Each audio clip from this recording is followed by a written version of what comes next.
Council tenants in Leeds are being given the chance to have their say on how the City Council takes care of where they live. Tenants' action groups have joined forces to create Vital, or Voice of Involved Tenants across Leeds, to help make decisions about where money is spent and other council priorities when it comes to maintaining and improving the city's housing stock. On the Air was invited to see one of their committee meetings in action. Peter McNerney has this report.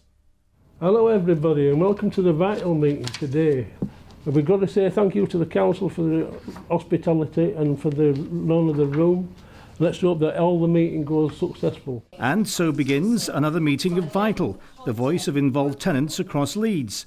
A city the size of Leeds has various council tenants groups, all eager to ensure the best for the people they represent. They include older tenants and young adults. Vital brings together all these groups in one meeting to discuss citywide issues with the aim of influencing council housing policy. I've been a housing tenant myself for 13 years. I moved into my first property at 17-year-old. I was a young mum. I was new to it, and I've always had thoughts that I've wanted to try and make, the sort of tenancies and the sort of housing services good for young people. So for me to be able to get that, to be able to get that opportunity to be able to come in and use the expertise that I've got as a young tenant to also, help my children will more than likely end up being council tenants too. And it's about shaping that generation and giving them that information that they need for when they obviously have young tenants as also. They're all volunteers and are committed to making a difference.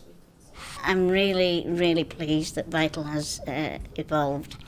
I've always wanted tenants to have a strategic role, and it's important that tenants can operate at a higher level, influence decision making, influence housing policy, have a say in the type of performance and the type of repairs that are carried out.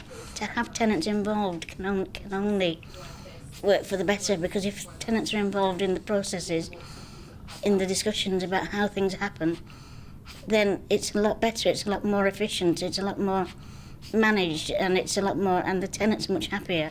The council say working with tenants at this strategic level is the way forward.